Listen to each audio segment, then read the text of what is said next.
Alhamdulillah. Alhamdulillahilladzi arsala rasulahu bil huda wa dinil haqq liyuzhirahu 'ala ad-dini kullihi walau karihal musyrikun.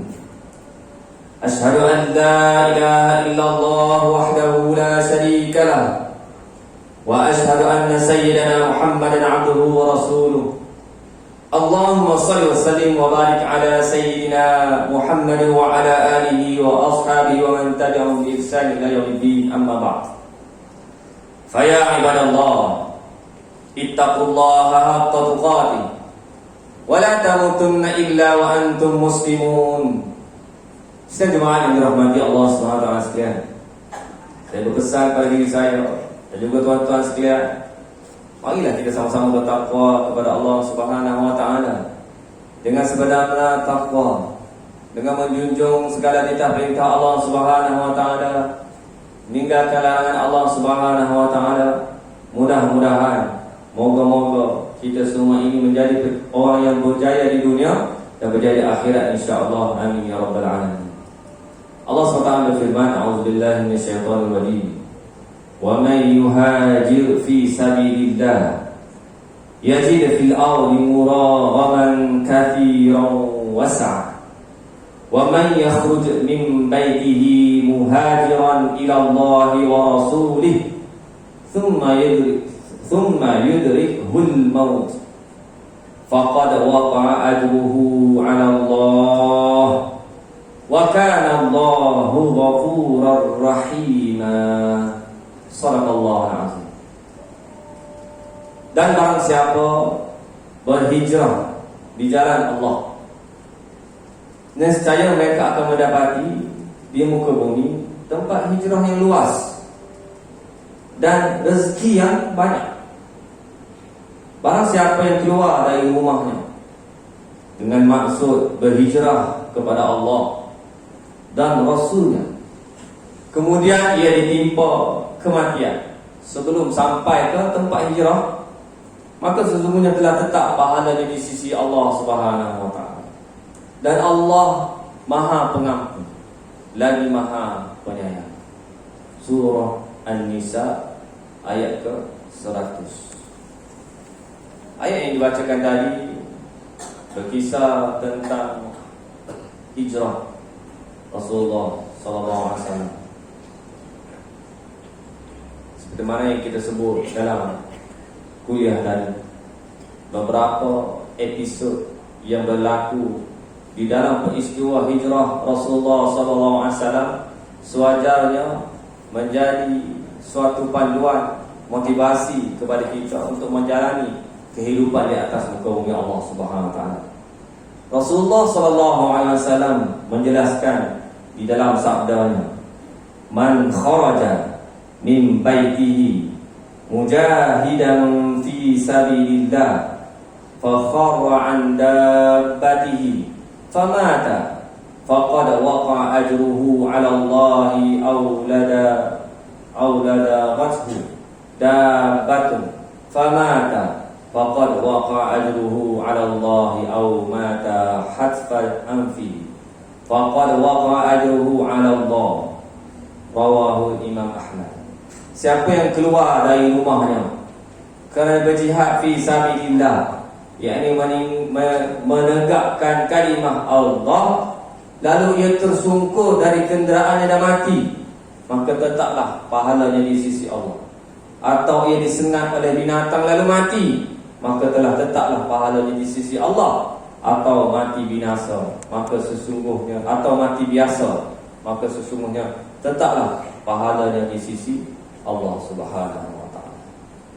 Demikianlah kelebihan yang Allah Subhanahu wa taala tawarkan kepada para sahabat radhiyallahu anhu ajma'in yang menunaikan perintah Allah Subhanahu wa taala untuk berhijrah.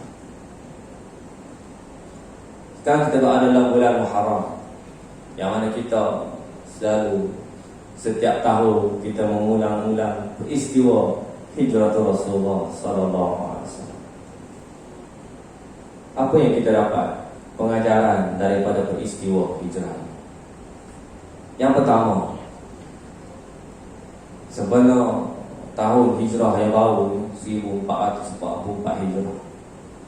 Marilah kita sama-sama menghayati dan menyelami peristiwa hijratul Rasul sallallahu alaihi wasallam itu sendiri. Di sekeliling kita banyak ruang-ruang yang ada di hadapan kita untuk kita mempelajari akan perkara tersebut. Mungkin di masjid-masjid ada membuat program-program berkaitan dengan hijrah yang kita boleh hadir dan kita boleh mempelajari dan mengambil sedikit motivasi, suntikan semangat daripada peristiwa hijrah tersebut. Ambillah peluang yang ada. Yang kedua, carilah buku-buku atau kitab-kitab, bahan penulisan yang ada di sekeliling kita. Dalam media sosial pun boleh. Cari peristiwa tentang hijrah ni, baca, supaya kita tahu, supaya kita kenal siapa tokoh-tokoh yang terlibat. Mungkin kita pernah baca suatu ketika dahulu, kita lupa. Ambillah sempena bulan Muharram ini, kita buat revision, ulang kaji tentang peristiwa hijrah. Ataupun kita boleh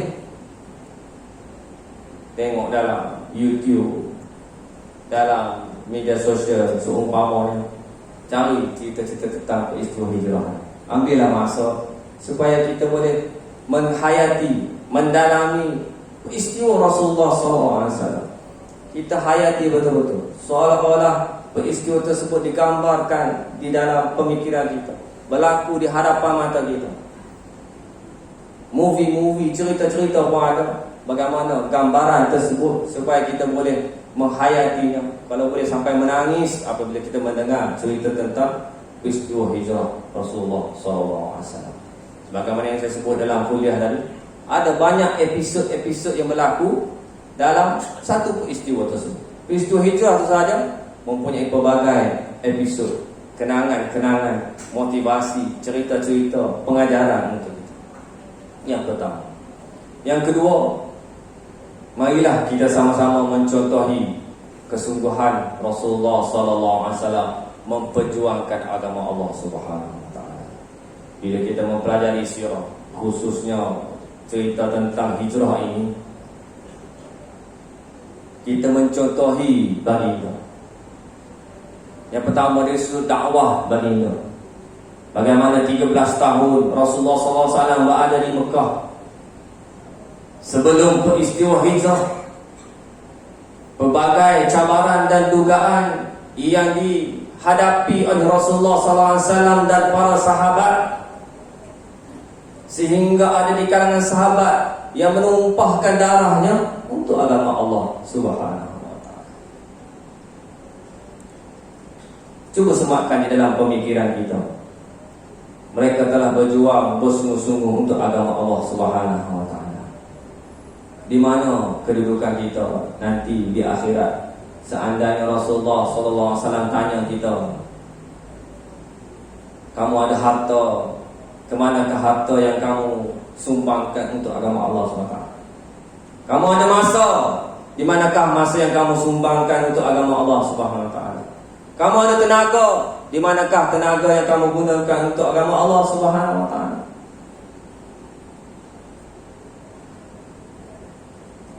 Marilah kita sama-sama menghayati sedikit daripada peristiwa ini dan reflect kembali.